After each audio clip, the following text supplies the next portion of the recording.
Hello बच्चों, आज हम आप लोग के लिए 2019 में जो प्रश्न पूछा गया है जैक बोर्ड एग्जाम में, उसका सॉल्यूशन आप लोग के सामने हम प्रस्तुत कर रहे हैं। अगर आप मिस्टेक से वीडियो को टच कर दिए हैं तो 5 मिनट समय दीजिएगा। 5 मिनट में आपको अगर प्रश्न समझ में आ जाएगा तो आप वीडियो को लाइक कर देना और आगे पूरी वीडियो को देख लेना। और अगर हम आपको नहीं समझा पाए तो आप तुरंत डिसलाइक करके दफा हो जाना है आपको। ठीक है, चलिए देखते हैं। पहला प्रश्न आज का है, ये 2019 में पूछा गया प्रश्न है जैक बोर्ड में। आप इसको सबसे पहले नोटिस कर लेंगे। ठीक है, हमारे पास है कि 120 को अभाज्य गुणनखंड के गुणनफल के रूप में लिखें। हमारे पास 120 दिया गया है। क्या दिया है? 120। इसको क्या करने बोला है कि अभाज्य गुणनखंड के गुणनफल बनाना है। ठीक है, आप 120 को क्या करेंगे? अभाज्य गुणनखंड के रूप में तोड़ देंगे। ये अभाज्य गुणनखंड कैसे बनता है? जो अभाज्य संख्या है उससे भाग दी जाती है। जैसे सबसे पहला अभाज्य संख्या 2 है, हम 2 से इसको डिवाइड करते हैं तो ये 60 बार में कट जाता है।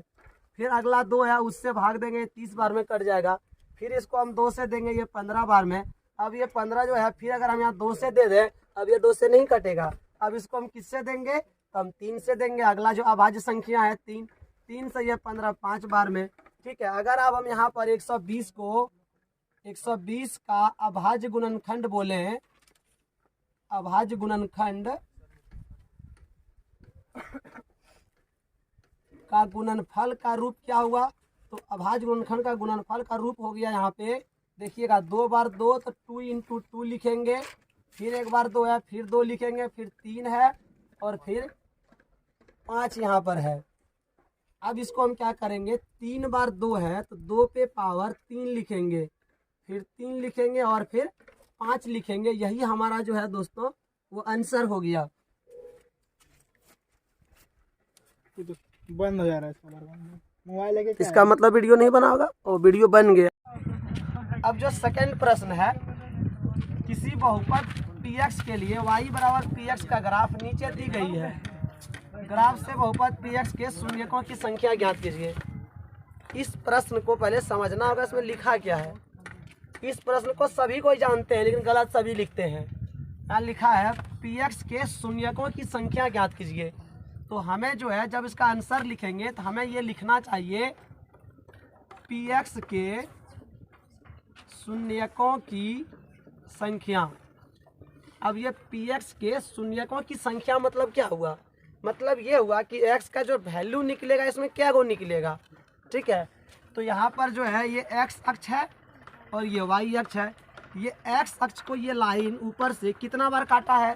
तो हम देखते हैं कि x अक्ष को एक बार इस जगह काटा है, एक बार यहाँ पर काटा है, 2 बार काटा है। इसका मतलब px के शून्यकों की संख्या क्या लिखेंगे यहाँ पर हम? 2। अब इसी को बहुत बच्चे क्या करते हैं, x बराबर कोई 2 लिख देगा, कोई px बराबर 2 लिख देगा, जो कि दोनों यहाँ पर क्या है? गलत है। x बराबर 2 का मतलब है कि x का वैल्यू 2 हुआ। यहाँ x का वैल्यू तो पूछा नहीं है, यहाँ पूछा कि x का वैल्यू क्या को निकलेगा। ठीक है, अगर हम px बराबर 2 लिख दें, इसका मतलब ये बहुपद हो गया। तो हमको यहाँ बहुपद में लिखना है नहीं। इससे क्या दिक्कत होगा? इससे ये दिक्कत होगा कि आप सही लिख के लाएंगे फिर भी नंबर कट जाएगा। ठीक है, चलिए अब थर्ड क्वेश्चन को देखते हैं। अब जो थर्ड क्वेश्चन है, जांच कीजिए कि x 2x + 1 x² + 1 द्विघात समीकरण है या नहीं। अब ये एनसीईआरटी किताब से जो है एक्सरसाइज 4.1 का क्वेश्चन है। ठीक है, एक्सरसाइज 4.1 का हर प्रश्न हर साल एक ना एक आता है। हर साल इसका एक प्रश्न जरूर आता है। ठीक है, और ये 1 मार्क्स वाला में या 2 मार्क्स वाला में आएगा। हमारे पास प्रश्न है कि x whole into 2x + 1 x² + 1। अब ये जो प्रश्न है ये द्विघात समीकरण है या नहीं हमको बताना है। ठीक है, चलिए इसको कैसे करेंगे? इसको हम पहले सॉल्व करेंगे। सॉल्व करने के बाद अगर देखेंगे इसका इस फॉर्म में आ जाएगा, जो द्विघात समीकरण का फॉर्म होता है, तो हम कहेंगे ये द्विघात समीकरण है। तो अगर इस फॉर्म में नहीं आया तो द्विघात समीकरण नहीं है। अब देखिए कैसे सॉल्व करते हैं। x से इसको इंटू करेंगे पहले, तो x से 2x में इंटू कर देंगे, x से 2x में, फिर x से करेंगे 3 में इंटू कर देंगे। ठीक है, मतलब ये बाहर में एगो x था, अंदर में डबल पद था, दोनों में बारी बारी से गुना कर दिए। पहले x से 2x में, फिर x से 3 में, और इक्वल के बाद जो है x² + 1 है। अब x गुना 2x कर देंगे तो 2x² हो जाएगा, और x गुना 3 करेंगे 3x, इधर कितना एक्स स्क्वायर प्लस 1। अब क्या करेंगे हम, 2x स्क्वायर है, 3x है, उधर से एक्स स्क्वायर आएगा तो माइनस में, 1 आएगा तो -1 में, और बराबर के बाद क्या बचेगा, तो 0 बचेगा। ठीक है, हम लोग सभी जानते हैं कि बराबर के राइट साइड में अगर कुछ रहेगा उसको लेफ्ट में लाएंगे या लेफ्ट वाला को राइट करते हैं, चिन्ह बदल जाता है। तो यहाँ पे 2x स्क्वायर प्लस 3x जो लेफ्ट में है और एक्स स्क्वायर प्लस 1 जो है राइट में है। अगर हम उसको इधर लाएंगे, ये प्लस वाला माइनस हो गया, प्लस वाला माइनस, उधर क्या बचा रह गया, 0। अब क्या हो रहा है कि 2x स्क्वायर समान पद है, इसमें इसको हम घटाव कर देंगे तो एक्स स्क्वायर बचेगा, और 3x, यहाँ 3x जैसा कोई भी नहीं है तो 3x को ऐसे ही लिखेंगे, और -1 भी अकेले है, 0। अब हम यहाँ पर देखते हैं कि पूरे बहुपद में जो पावर है, जो घात है, वो सबसे अधिक कितना है, यहाँ 2 है।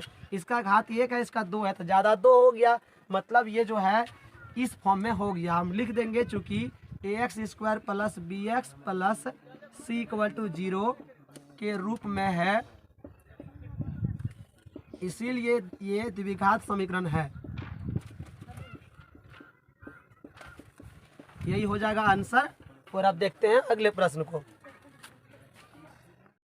देखिए, अब जो अगला प्रश्न हमारे पास है, साइन 18 बाई कॉस 72 का मान ज्ञात कीजिए। मतलब हमारे पास एक प्रश्न है, sine 18 degree by cos 72 degree.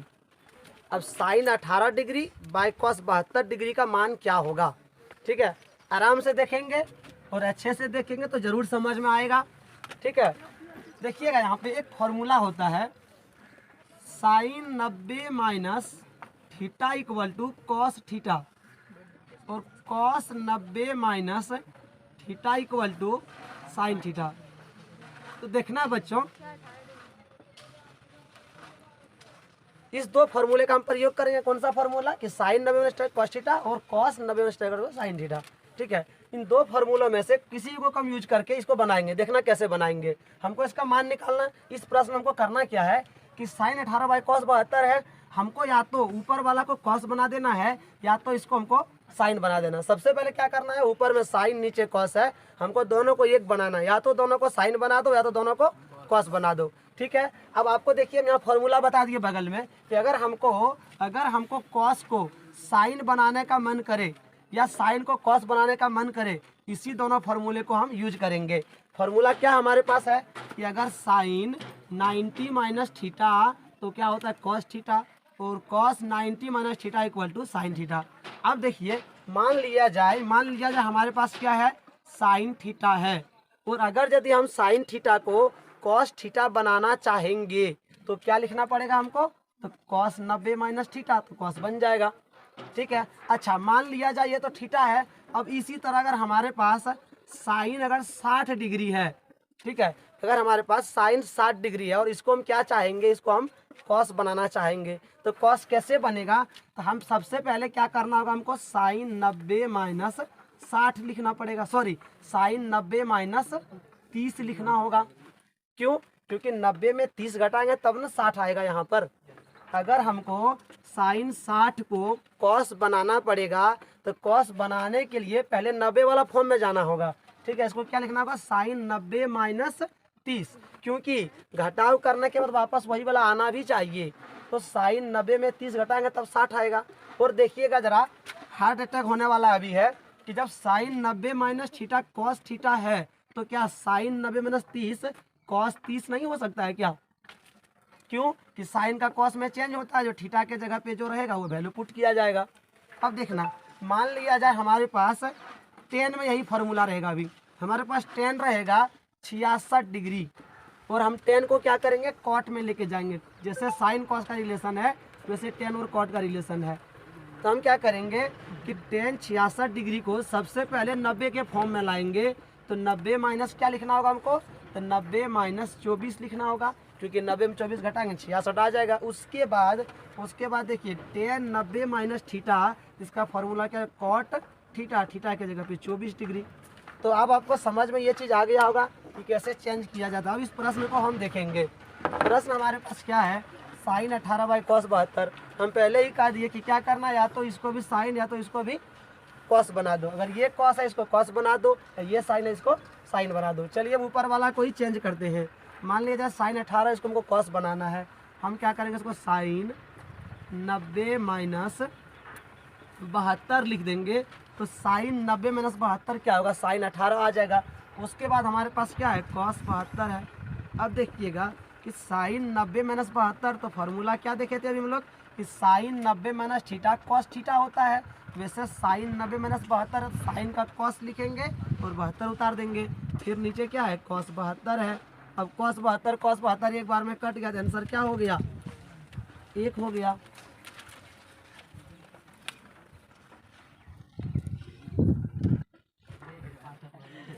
अब जो अगले प्रश्न है इसको देखेंगे ध्यान से।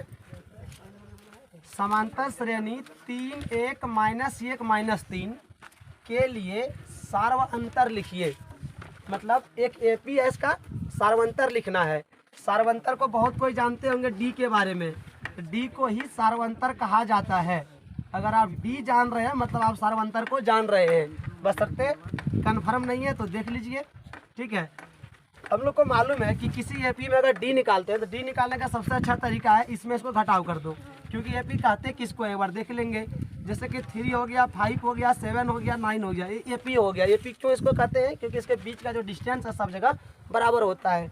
जैसे इसके बीच का 2 है, इसके बीच का डिफरेंस 2 है, इसके बीच का डिफरेंस 2 है, इसका मतलब एपी। और वो जो डिफरेंस होता है वो डिफरेंस को ही डी कहा जाता है, सार्वअंतर कहा जाता है, ठीक है। अगर हमको पूछे कि ये दोनों के बीच का डिफरेंस कितना है तो इजीली बात है, इसमें इसको हम घटाव कर देंगे। 1 माइनस 3 बोले तो -2। इसके साथ एक और प्रश्न यहीं पर देख लेंगे कि आर त्रिज्या वाले वृत्त का क्षेत्रफल ज्ञात कीजिए। एक वृत्त है, वृत्त का हमको क्या करना है, क्षेत्रफल का फॉर्मूला लिखना है, जिसकी त्रिज्या हमें कितना है, आर है। तो बिल्कुल इजी चीज़ है कि वृत्त का जो क्षेत्रफल है उसका फॉर्मूला क्या होता है भैया, जिसका फॉर्मूला होता है पाई आर स्क्वायर।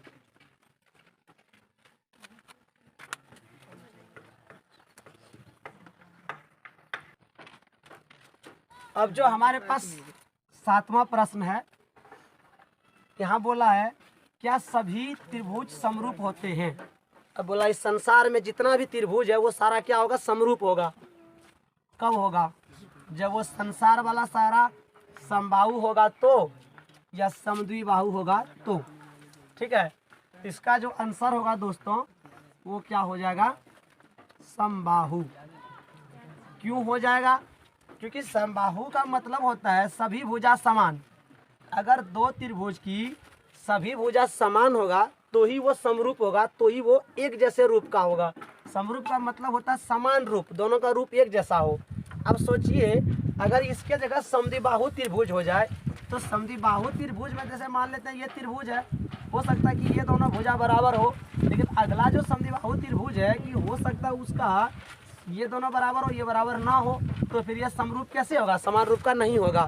इसलिए इसका आंसर क्या हो जाएगा, समबाहु। अगला प्रश्न है वृत्त को 2 बिंदुओं पर प्रतिच्छेद करने वाली रेखा को क्या कहते हैं। दोस्तों वृत्त की 2 बिंदुओं को प्रतिच्छेद करने रेखा को छेदक रेखा कहते हैं। अगला है घटना ई की प्रायिकता और घटना ई नहीं की प्रायिकता का योग क्या होगा। घटना ई की प्रायिकता मतलब किसी चीज का घटना पी दिया हुआ है और उसी चीज का नहीं होने का घटना, इन दोनों का योग क्या होगा। इस संसार में जितने भी प्रायिकता हम लोग निकालेंगे किसी प्रश्न में, तो प्रायिकताओं को सभी को जोड़ देंगे तो टोटल जो होता है वो 1 होता है। इसलिए इसका आंसर क्या हो जाएगा, 1 हो जाएगा।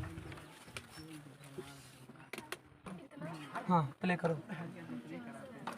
अब जो है दोस्तों 96 और 404 का अभाज्य गुणनखंड विधि द्वारा HCF ज्ञात करना। ये बहुत इजी प्रश्न है, सभी से बन जाता होगा, फिर भी देख लेंगे, ठीक है।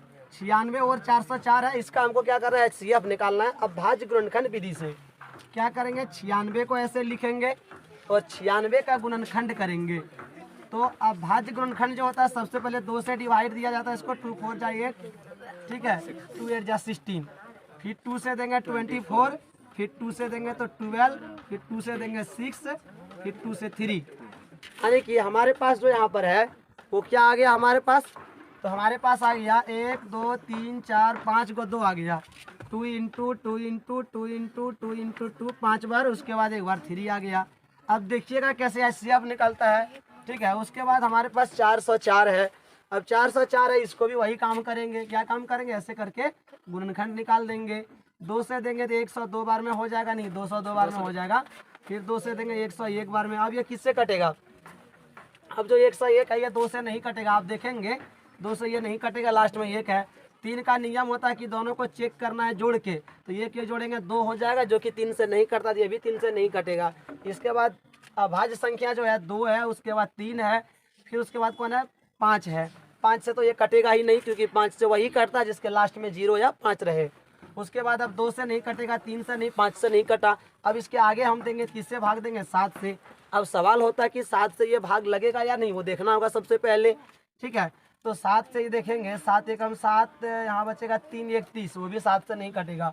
उसके बाद आपका जो दोस्तों 8 9 10, ये सारा जो है ये भाज्य संख्या, अभाज्य नहीं, आपको अभाज्य से ही देना है। ठीक है, उसके बाद आपको किससे देना चाहिए? तब ये 11 से देकर देखते हैं, ये 11 से कितना बार में कटेगा? ये तो 11 9 99, आप देखेंगे 2 बचेगा, 11 से भी ये नहीं कटेगा। और जब ये 11 से भी नहीं कटेगा तब इसको क्या करेंगे? फिर अब हम इसको 13 से चेक करेंगे, तो 13 से चेक करेंगे तो 101 13 का टेबल में आएगा नहीं। उसके बाद 17 से चेक करेंगे कि 17 से ये कटेगा या नहीं। अब जब ये 17 से भी नहीं हो रहा है, उसके बाद 19, 19 के बाद 23, 23 के बाद चलते रहेंगे। संसार में जितना डिजिट है सबसे चेक कर लेंगे, नहीं कटेगा। और जब किसी से नहीं कटेगा तब कुछ नहीं करेंगे। ठीक है, ई रैंक का करके ई रैंक का 404 लिख देंगे। ई रैंक का यहाँ क्या है, 2 बार 2 आया, 2 बार 2 लिख देंगे ई रैंक का, और फिर एक बार 101 लिख देंगे। ठीक है, 101, 10 नहीं लिखना है। अब यहाँ पे क्या करना, हमको HCF निकालना था दोस्तों। तो HCF क्या होगा, जो दोनों में मिलेगा वो HCF होगा। ठीक है, तो दोनों में कौन कौन मिल रहा है हम देखेंगे। 1 बार 2 इसमें है, तो 1 बार 2 इसमें भी है, इस दोनों के बदले 1 बार लिख देंगे। फिर 1 बार दोनों में, फिर 1 2 लिख देंगे, और जो बाकी रह गया सबको छोड़ देंगे। HCF में कुछ नहीं करते हैं उसको, और दोनों को गुना कर देंगे तो ये 4 हो गया। तो यानी कि 96 और 404 का जो HCF हो गया वो क्या हो गया, 4 हो गया। ठीक है, एक प्रश्न को और हम लोग देख लेंगे, इसके बाद वाला प्रश्न को। ठीक है, उसके बाद नेक्स्ट क्वेश्चन फिर देखेंगे। तो इसको देख लेते हैं सबसे पहले।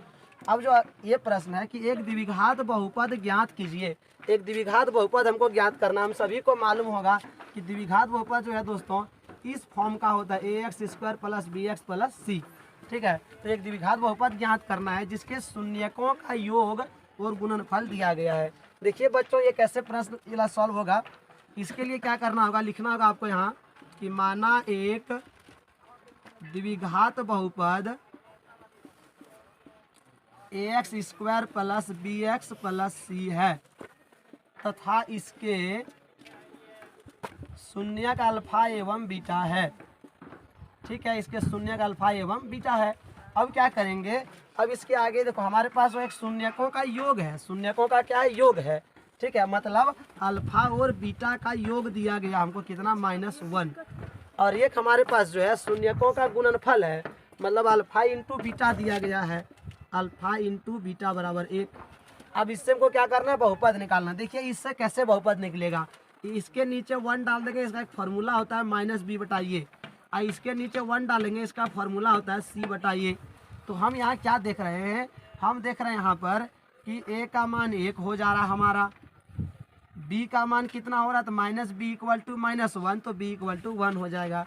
और c का मान हमारा कितना हो रहा है, तो c का मान जो है वो 1 हो रहा है। इसके बाद अब हम क्या करेंगे, इसके बाद हम इसमें देख लेंगे।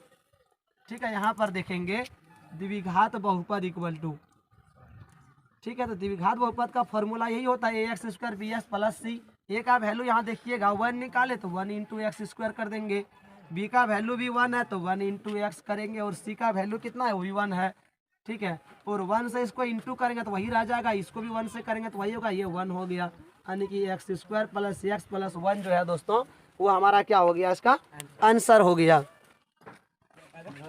अब जो अगला प्रश्न है इसको देखेंगे।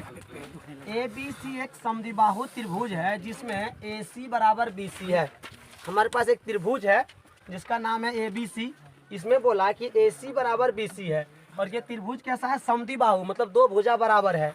जैसे अगर हम मान लिया जिसका नाम ACB दे दें, तो ये भुजा और ये भुजा दोनों आपस में क्या है, बराबर है।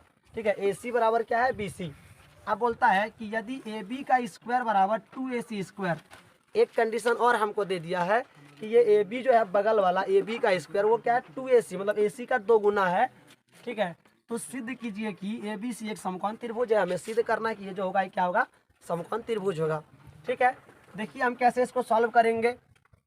सबसे पहले हमें दिया क्या है वो लिखेंगे। हमें दिया है, क्या दिया गया है, ए सी इक्वल टू बी सी, मतलब ये ए सी और ये बी सी आपस में क्या है, इक्वल है। और हमें क्या दिया गया है, और हमें दिया है ए बी का square equal to 2ac square. सबसे पहले स्टेटमेंट इसका हम लिख लिए। अब हमें इसमें जो है इस प्रश्न को क्या करना है, हमको कोई सिद्ध करके दिखाना है।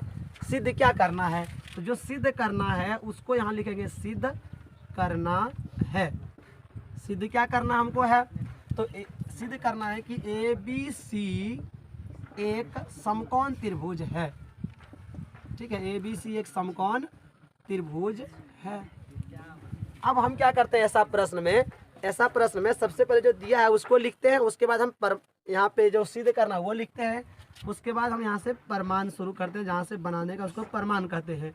प्रमाण में सबसे पहले हम क्या लिखेंगे, जो हम जहाँ से ये क्वेश्चन सॉल्व होगा, जहाँ से इसको हम सॉल्व करेंगे, हम इसको सॉल्व करने का स्टार्ट कहाँ से करेंगे, इस लाइन से, इसी को लिख दिए।